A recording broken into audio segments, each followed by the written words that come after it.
How's it going, everybody? My name is Swoopy and welcome back to my channel. So yesterday the VIPER nerfs did finally hit and I played the game for about 8 to 9 hours non-stop just playing VIPER to try and figure out what the changes are, how greatly they've impacted VIPER, so I can give back my thoughts and feedback in a video for you guys.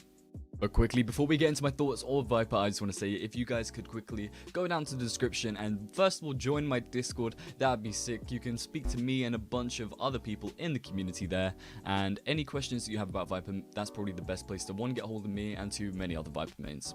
The other thing is I've been streaming an absolute ton on Twitch recently. If you want to see some VIPER gameplay live and see the highs and lows as they happen in the moment, make sure you follow me on Twitch and you can see me there. But that's enough bickering, let's get into the VIPER patch notes. So let's start off going over the thoughts that Riot have about VIPER. We like VIPER's hybrid controller sentinel role on the roster really, but her buffs and her newest map additions have turned her into a must-have controller and best-in-class sentinel in more situations than we think a dual role agent should fill. With the below changes, we hope to create a stark decision points on when VIPER should manage her fuel, as well as provide clearer counterplay opportunities and attack windows for her enemies. Now, first of all, I want to completely agree with everything that Riot have said here. I think this is very, very true. I think when you would want a controller on a map, which is a lot of the kind of smaller maps, you would always go towards Astra. She was a must pick, now she's been nerfed into the ground. When you go into any of the bigger maps, and even some of the smaller maps like Split for example, you would see VIPER having a 100% pick rate on Split, not Split, on Breeze and Icebox. And any map where other agents in the role are not viable is always going to be an issue when it comes to Riot. When you have two controllers in a role that literally take over every single map, it's a really bad meta state for the game. So now with these changes, hopefully we have a lot better state of game, a lot better meta game, and a bit more interesting games because we'll see a lot more interesting comps that are now available, as well as actual solo outplay potential for a lot of these agents. So, let's get started diving into the VIPER patch notes. Now, the first one is honestly probably the biggest nerf out of VIPER that she will have. And this is with her Toxins, her fuel. Now, this change is obviously a pretty big nerf. It hits pretty hard straight away. But this is mainly going to impact the newer players to VIPER. People who haven't been playing VIPER that long and aren't that good at managing one, her Toxins, and two, just kind of keeping them up and down and like having it in the back of your mind whether the smokes are up or down. So that's the first thing that's going to impact, and the other thing is just going to impact is your solo smoke ability with VIPER, and that's the big one.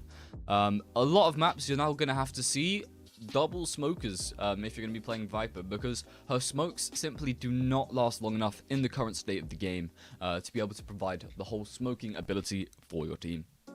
The other thing I quite like is VIPER's fuel bar now turns red when she does not have enough fuel to activate her abilities.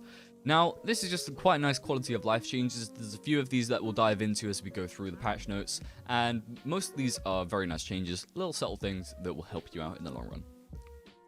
So now we're going to start going into her smokes. We're going to start off with her wall, her toxic screen. Now, to begin with, the cooldown after deactivating has been increased from 6 to 8 seconds. This means once you have turned off your wall, there is now a cooldown for 8 seconds before you can erect your wall once again. And this is also applied to the orb, as we'll get into in a second. But this just overall makes VIPER a little bit slower. She has more timings where she can actually be punished now. Whereas before, you would be able to, like, for example, with a one-way, you'd have a one-way up in the sky, it would go down to, I don't know, you'd have 10 Toxins left, you'd turn it off, and then in a few seconds, say you hear a few more people coming, you can immediately turn it back on and stop the push coming. Now, what you have is more vulnerability with VIPER, more time period where you can actually be punished for not having your smokes up. So this just makes VIPER have a little bit more of a weakness and a bit more counterable rather than having this constant presence of just having smokes absolutely everywhere on the map. The next point I want to go over is the deactivation delay has been decreased from 1 second to 0.8.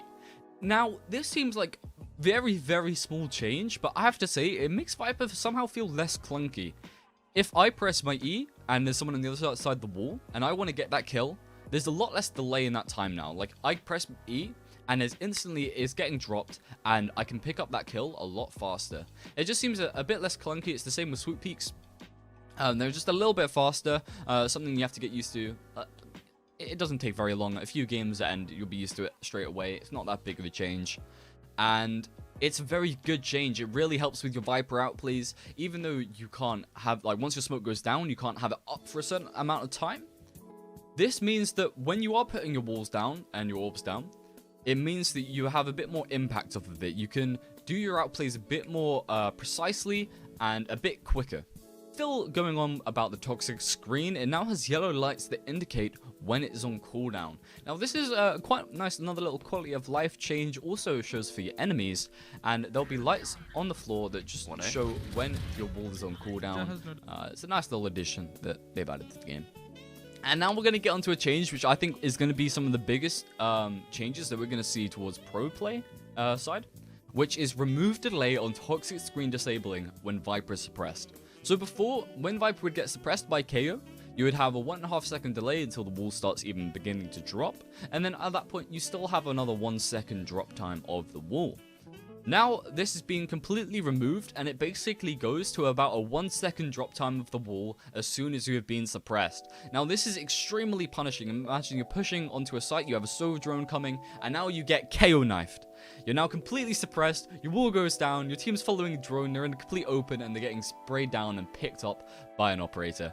So I think this change is going to be really strong. I think KO is going to be a big issue for Viper. The main thing that we're going to be seeing is Viper's just going to be sitting back a lot more. Say if we're pushing A site on Breeze, we're just going to be sitting back a lot deeper in cave, letting our team go ahead rather than us being the front line. So definitely something which I'm going to have to work on, not being in the front line. But as it's only against the KO, you're only going to see it in probably 30%, 20% of your games, and it won't be too big of an issue. This is mainly a pro play focused thing, and especially in lower elo, you will not have too many issues with this at all.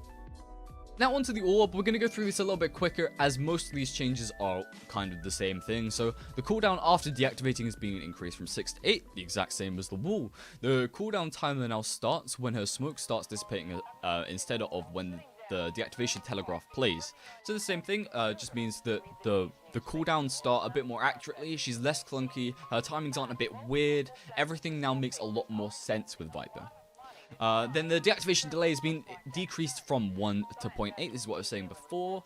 This means that your orb and smoke will drop a little bit quicker, meaning that your swoop peaks a little bit faster, and it means that your Viper outplay potential is a little bit quicker, a little bit smoother, and less clunky.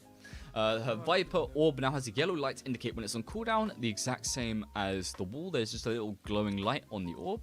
And then remove delay on poison orb disabling when Viper is suppressed.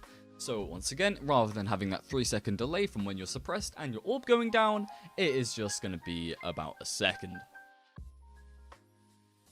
The last thing I want to touch over is there's also been a new voice line that's been added when Viper does get suppressed with smokes up, so I'm just going to let that play now. Toxins going up. Toxins failing. Toxins going up. Toxins failing. Now the last change. This is the one which actually I thought wasn't going to be very impactful, and I just thought, it's only the lineups that are getting affected. It isn't!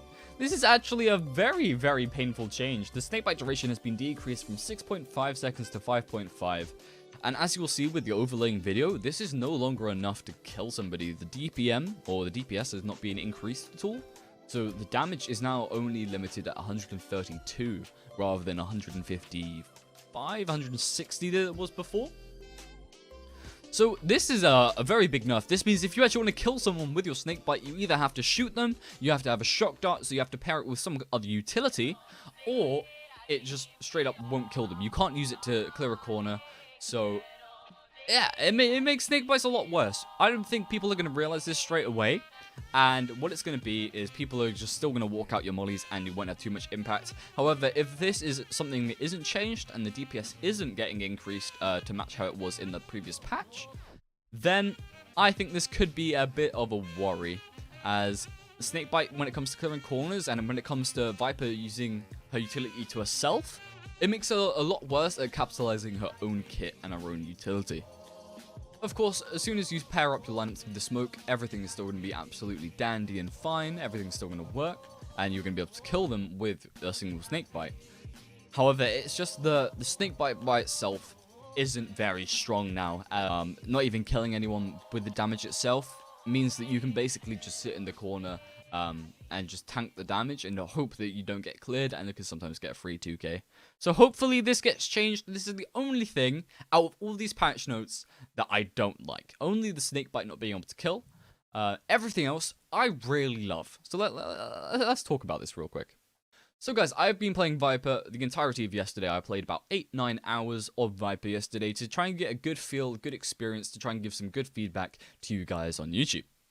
And overall, I have to say these nerfs aren't that big. I think it makes her a bit less noob friendly. She's now for sure the hardest agent to pick up in the controller category. However, her actual outplay ability, I would say, has been buffed coming out of this patch. It's only her lineups and her snakebite that have really gotten worse, as well as her solo smoke ability. So, does this mean that we're not going to be seeing Viper anymore? Are we going to see Viper go out of meta? I don't think that's going to be happening anytime soon. I think she's still going to be too much of a must-pick on maps like Breeze and Icebox. Still carrying over to maybe Split and Fracture, but I don't think we're going to be seeing her nearly as much with the prevalence of mainly Brim. I think Brim on Fracture is going to be really insane. The Stim Beacon is absolutely ridiculous. I've had so much fun with it, with people picking Brim in my team. So yeah, guys, I really love this patch. To me, it feels really refreshing. It feels like a new game. We have a completely new Icebox. We have a completely new controller role. So I really like this change. There's going to be lots of stuff that I'm going to be testing with Viper over the coming weeks, and seeing if she is as strong as she used to be. Maybe she's even stronger than she used to be, especially with the coming changes that might be coming in the next few weeks. But yeah, guys, let me know what you thought about all these Viper changes. Once again, the only thing which I think really needs to change is the snakebite damage needs to be increased to at least over 150 over the 5.5 second duration. But other than that, I really like every single change in this patch. I think Riot did a really good job, and I'm really enjoying the state of Valorant at the moment. Otherwise, let me know how you guys feel about all the changes in the comment section down below. And if you guys have enjoyed, make sure you like and subscribe. That really helps out the channel, and I really appreciate it. But with that being said, stay safe, stay toxic, and I'll see you guys in my next video. Goodbye for now. Like the video and subscribe, or I'll find you in your sleep and I'll punch you in the face.